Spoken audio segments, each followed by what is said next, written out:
Welcome back to the channel, everybody. Let's get after it. Major warning, you need to see this, as this is a new way that burglars are breaking into people's houses. Honestly, it's flipping terrifying, but make sure you share with a friend and your family. Try and avoid this. You probably think having Wi-Fi is a great thing, and it means you can just get connected to the internet anywhere you go. But I bet you didn't realize that Wi-Fi is now being used to break into people's houses, and your Ring doorbell is probably not as safe as you think it is. So burglars are now using Wi-Fi jammers to literally break into people's homes. Now what they're doing is they're setting up these Wi-Fi jammers literally right outside your house, meaning that you are unable to call 911 or call any of your family or friends. Now, of course, if you have service, you're most likely going to still be able to contact people, but a lot of houses are in the middle of nowhere and don't get any service, and some robbers are taking it as far to actually get data blockers, meaning you can't even get any signal. Now, they're placing these Wi-Fi or data jammers right outside the houses at night or in the day when no one's around. You probably won't even realize it's been placed there, and you're probably thinking, well, I've got a Ring camera, it's going to record people coming around. It is not, because if the Wi-Fi is being jammed, the Ring camera is basically going to switch off and not record anything, and there are also ways to erase the data now, literally from people hacking into them on their phone. So, I mean, people can get into anything nowadays. It's terrifying. Now, last year, 2023 alone, there was over 150,000 home invasions just in the USA, and between 80 and 90% of these used Wi-Fi jammers. Now, currently, there's not really that many ways to get around this unless you're using an alarm system which doesn't actually use Wi-Fi, which you can get. But of course, people are always finding ways to break in to anything nowadays with technology. It's just terrifying. But make sure you share this video, save this video, and stay safe. Hit that follow button, I'll keep you updated. 80 to 90% of all break-ins in the United States in 2023 used Wi-Fi jammers. I feel like that's a made-up statistic. Clearly, this is a real issue and needs to be solved some way, but I seriously doubt that the problem is that widespread. I've just seen too many videos of people trying to break into a house who didn't seem to have a plan past getting the door open. The corrupt country that lies and kidnaps people to throw them into war, yes, that Ukraine is the priority, meaning they will take your money if you are a member of a Western nation, and they will funnel it into a corrupt war, and people will continue to die. But hey, NATO is super cool these days. Even they have influencers to lie to us, tell us that NATO is only a defensive organization. Check out this super dope dude who dropped this video on NATO's Twitter page. Did you know that Washington, D.C. witnessed the birth of NATO? It all started right here at the Andrew W. Mellon Auditorium, where 12 countries from Europe and North America came together in 1949 to sign the document in this building, laying the foundations for the NATO we have today, the world's most successful political and military alliance. 75 years after its creation, now 32 members strong, this year NATO is hosting its summit right here in Washington, D.C., home of the U.S. Congress and the White House, the political heart of the United States. At the NATO summit, heads of state and government will discuss and make decisions on the most important security challenges facing our world today, continuing to boost NATO's ability to keep our 1 billion people safe. The NATO summit is about to start. Welcome to Washington, D.C.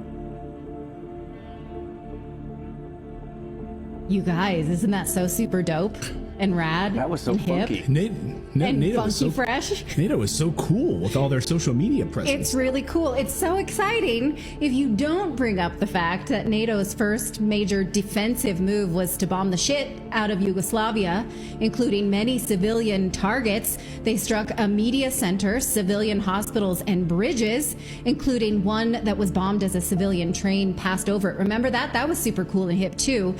Can we leave this on the screen for a second? Because it's funny to talk about hospitals, right? Bombing hospitals, especially when you consider that Ukraine this week is accusing Russia of bombing a hospital this very week. Here is Zelensky accusing Russia of bombing a children's hospital in Kiev this week. And then, so what they're saying now is 37 people were killed, many of whom were children, 170 injured, including 13 children. They're saying that this was Russia's brutal missile strike. But right on cue, as soon as they say this, now we will recall that in the 2+ years since the conflict began in Ukraine, we've seen many times, so many times, and we're going to go over just a few, where Ukraine says Russia did this, and later investigations show that it was Ukraine that did this. It makes me sick how much money we've lost to Ukraine. And with all the reports and stuff that we've heard of the upper echelons of their military buying all these immaculate beach houses in other countries and stuff, it's clear to me that we aren't even actually helping the people who are on the ground in the fight. We're just simply lining the pockets of every corrupt politician and military service member who has access to get their hands on some American dollars. And our government just keeps sending more money. It's so clearly a gigantic money laundering operation, and it's being done right out in the open. Look at these gigantic swords that would have to be used by something that's like a few hundred feet tall. An account called Unchained Actual sent me this video showing these gigantic swords. Now, I looked around trying to find any news articles of these findings and couldn't find them anywhere. But we do know the Smithsonian seems to swoop in and kind of cover things up. But this sword is public, and look at the size of this thing. It's got to be like 7 feet long, and it's made from the snout of a sea creature. Also, this sword was recently found in Japan, and it's 7 feet 9 inches long. This can be found as public record as well, and there are way more records of giant swords that are found and even on display in museums. Now, what about these? If these were real, do you think that they would make it public record? Do you think this is a leak? Or could it be just really good animation and AI? Let me know in the comments. Oh, and then of course there's the other angle that these were just art pieces that were made. But in that case, why hide it? Why cover it up? You know, just display it as an art piece. But that really, really big sword, I mean, I don't even want to know the size of the creature that would have to hold that thing. While I do believe that giants existed and that the Smithsonian is likely covering up any and all evidence they can get their hands on, I think that some of these images kind of look like they could have been AI generated. I think the next step with the gigantic swords that we do have access to is to check the material composition of the blades. See if that thing was actually made in a way that it could have been used in a battle. If you're going to make something purely for decoration, it would likely not be made in a way that would make it usable. I think that would be a huge step in the right direction as far as finding out if these things are legit or not. Hey, if you're enjoying this video and you like this kind of content, I post a new one just like it every day, Monday through Friday at 3 p.m. It would be awesome if you'd hit that subscribe button and come back on Monday to join me. This kid actually caught a creature that can travel through space and time. He recorded a strange image with a cell phone. Let's see what the following This is video about. is translated using AI, but this is a real news story. I don't tell you. Yes, tell me after. Well, that's where we look. And the truth is that he looks like a man, which is not of our time. Very creepy On the other footage. hand, the son of Tito Katapo took a cell phone and started recording what his father was doing. First, his tattoo on his back. Then the little boy sang his face, turned the phone over, and left it. A rare creature appears at the end of the record. They did not notice anything. Everything was discovered. What is that? It's nothing like I've ever seen before, and I don't think you watch it and tell me what it is. Daddy, are you going to watch the video? So I started to check it out, and in the end it came out that, how did you feel when... That thing is definitely not from this earth. And remember, this video was translated using AI, but this is a real news story. Thanks for watching, and as always, stay weird. I'm not claiming that was CGI, but it 100% has that appearance. And I don't know where they're getting this claim that the creature can travel through space and time. I love it when extra details like that are clearly made up make their way into the story. I would say this is likely fake, but it was interesting that they convinced enough people it was real that they found their way onto the news. That's pretty impressive. Donald Trump is a wild card. He just made an announcement for a policy proposal that would radically change the way the USA works. You've probably heard he's announced that he doesn't want to tax tips, but he's taken this one step further. Donald Trump wants to roll back the federal income tax. Forever wars require forever taxes. Make America great again. As you can imagine, the demon rats are already yapping about how this is a terrible idea and it's going to destroy the country. Before you make up your mind, please let me just give you some context about the history of the federal income tax. Now, I'm going to reference Article 1, Section 9 of the United States Constitution. Clause 4. No capitation or other direct tax shall be laid unless in proportion to the census or enumeration herein before directed to be taken. There's debate about how to interpret that. Let's get into it. It wasn't until 1861 that we had a federal income tax. Before that, our country relied on tariffs, which is exactly what Donald Trump is proposing. When foreign goods are imported into the United States, there is a tariff tax. Now, when the Coast Guard was first created, it was created to catch smugglers because our trade used to be conducted primarily by ships and sailors. And then over time, trade varied in different states, and this created tension within our union, and eventually the Civil War started when one of the biggest trading hubs was under fire. In 1861, Confederates fired cannons at Fort Sumter. Then Abraham Lincoln passed a federal income tax because of an emergency. Always be suspicious when the government declares emergency to get money from you or to get you to do something. Anyway, that federal income tax raised $750 million for the Civil War, for the fight. After the Civil War, the income tax was shut down. While making that decision, the Supreme Court stated that a federal income tax should only be in place during emergency war time. No matter what the Supreme Court decides, the federal government continued to grow. Corruption grew as the power of the nation grew.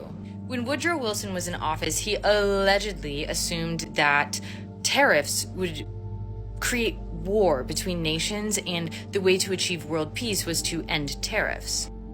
He introduced the federal income tax and taxed the 3% highest earners of the population.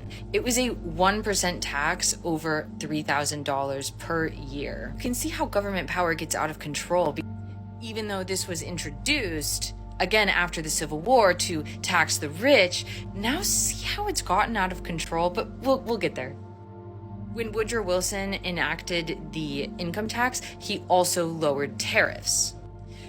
I just want to note here that this happened in 1913, the same year that the Federal Reserve was created. During World War I, the federal income tax was reinstated because it was an emergency wartime. During World War II, the taxes got even higher, and it was in World War II that everybody started paying income taxes. From the 3% of the richest when Woodrow Wilson first introduced it, World War II was going on, everybody was paying federal income taxes. This is when they changed it. So they started taking your money before you even got a hold of it. The lesson here is that when the government announces an emergency, there's always an ulterior motive. They want your money or they want your freedom. Sometimes they even want your life. When the government has the power to issue a state of emergency and get paid for it, we should be suspicious. Regardless of your political affiliation, I think zero taxes is something every citizen can get behind. I've always wondered about this and why we don't just go back to a tariff system. It's never made sense to me either that we've never had a presidential candidate propose this idea before. If you can pull that off and are serious about achieving something like that for the American people, how could that not be a direct path towards the presidency? It's basically the only way to legally buy votes. It's just shocking to me that it took all the way to 2024 for someone to even propose this idea. So, were you expecting us? Well, what didn't surprise me when I saw a guy in a plate carrier showing up. Got the Ultimo TVs up. Yeah, I'm sure you're aware that just recently the ATF classified FRTs, the force reset trigger, as machine guns. Yeah. So we are aware that you may have purchased some of these FRTs. Okay. So now we are having, like, the whole agency is basically reaching out to these purchasers. That's incredible. And we have to pick them up. You know, they're illegal. So I won't be answering any questions today. I won't be giving you anything. Okay, so you Are you refusing to give us the trigger? I'm not refusing anything. I won't be answering any questions.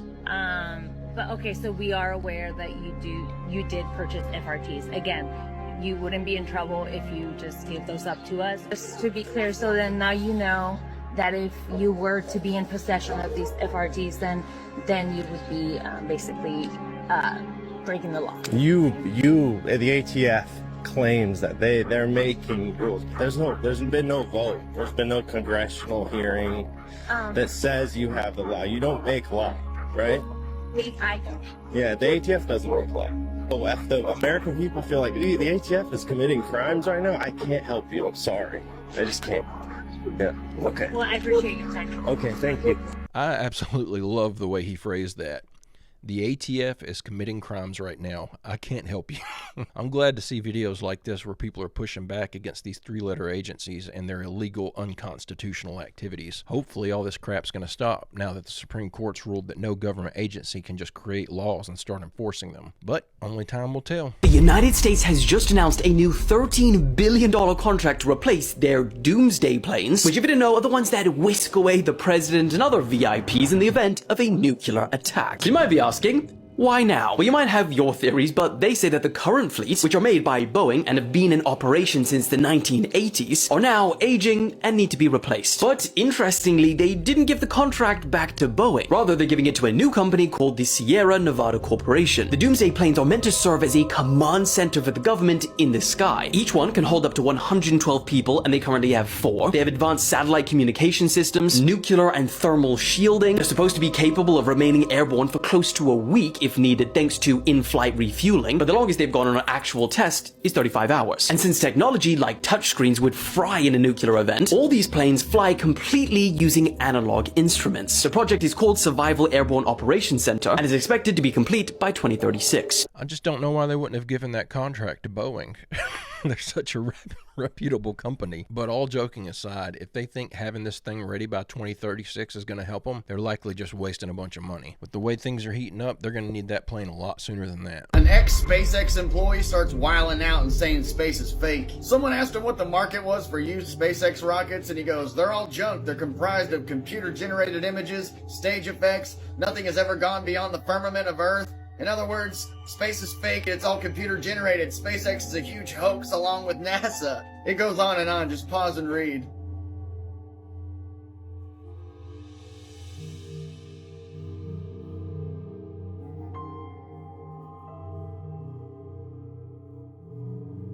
Here's the guy's profile. Now, I don't know if it's real or not, but it is funny. And it makes me wonder, like, how many SpaceX or NASA employees are going to come forward as this discussion grows.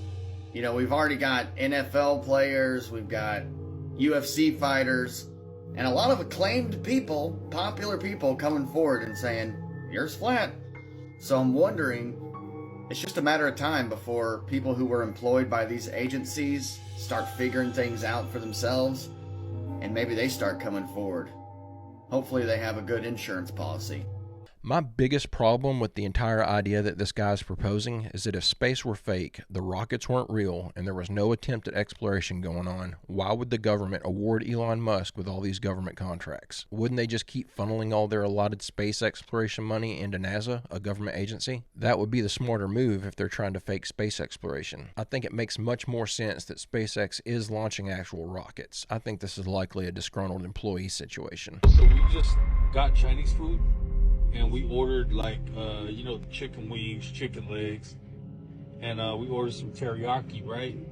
Tell me why this big bone. Nurse, what the hell is this? These are not chicken tenders.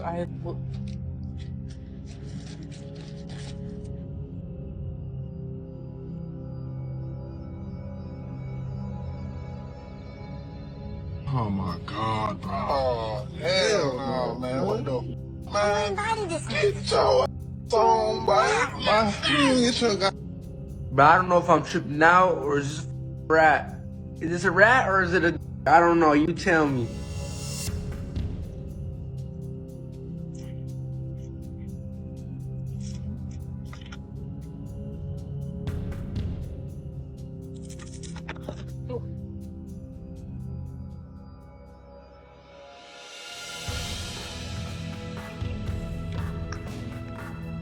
Pearl things look infected, or like little eggs.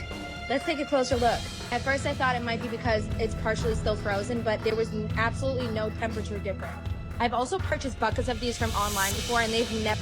One sandwich in, and I'm trying to figure out what the is even in the inside of these.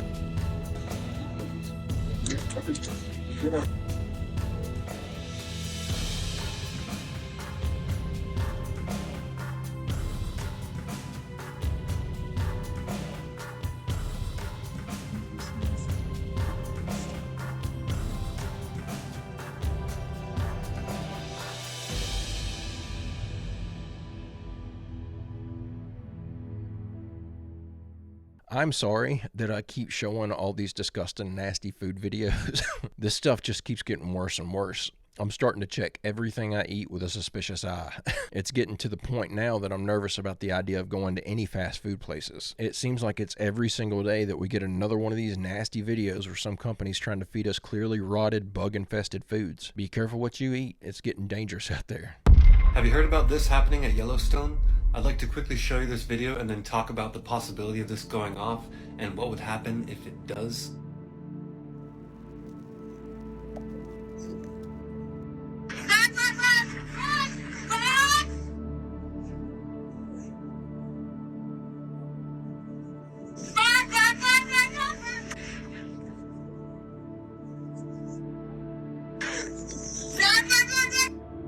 Now, not a lot of people know this, but this is actually a super volcano here at Yellowstone. Okay, and I'm just going to show you how big this is and what it would do to the world. And I want you to keep in mind some dates here, and I'm going to show you some information. Okay, 37 miles wide, 18 miles across. One of it erupted 2.1 million years ago, one of it erupted 1.3 million years ago, so roughly 600,000 years, and the other one erupted 600,000 years ago, meaning it explodes roughly every 600,000 years, and the last one was 600,000 years ago. Is that important? I don't know. But according to official reports, this is very common, but only very common recently, because look, for example, look, these are relatively common. But they've only happened in 1989, 2004, 2009. So they're common, except for they're only happening in the last couple years. Very common. So according to official reports, there's no changes in the Yellowstone region, and this does not reflect with the volcanic system. There's absolutely nothing to worry about, according to the official reports, right? And they always are so accurate, and they always have our best interest, don't they? I mean, these officials, they only care about us, right? So what, they would, if they knew something, they would share it with us, wouldn't they? Of course they would. They're our friends. They work for us, right? They don't keep secrets from us. So let me know what you think. Make sure to follow, comment, bookmark. Maybe we should talk about this. And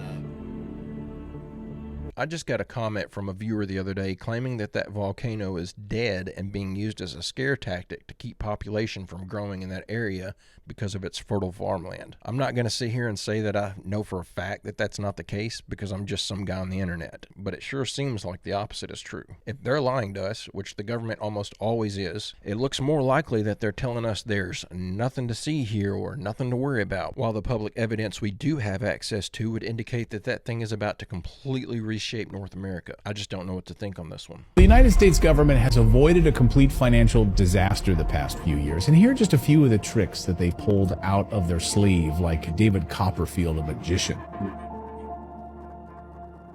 Number one, printing trillions of dollars, artificially lowering interest rates, followed by rate hikes, and then selling off a lot of treasury bonds. Brilliant moves, but now we're seeing a breaking point. Federal Reserve Chair Jerome Powell warned there will be bank failures. So how did we get here?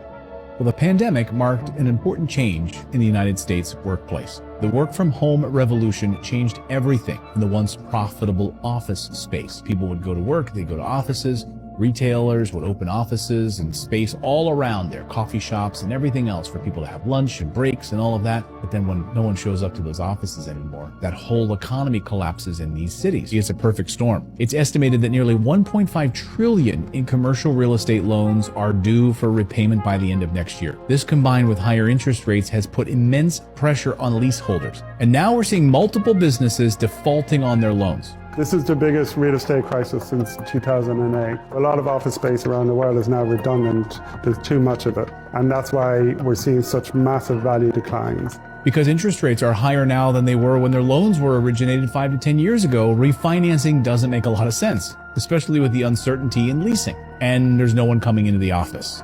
Gone are the Mad Men era, people coming into the city and commuting 2 hours. Even implementing a hybrid work model doesn't make sense for these leaseholders anymore. And a lot of banks are holding debt on commercial office spaces. And an increasing number of commercial landlords are defaulting on their loans each month. When the little guys get gobbled up, the big banks become even more powerful. You know, the ones who are charging ridiculous interest rates on credit cards, luring Americans in to take advantage of their hardships. Stress on the banking system can trigger a recession and put a lot of pressure on smaller banks. That's something I didn't really think about.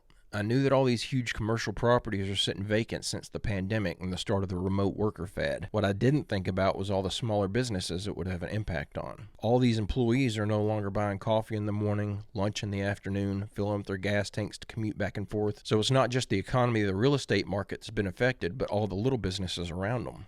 It seems like everything is just slowly unraveling. We still have hope, though, because we may not have to pay federal income tax soon.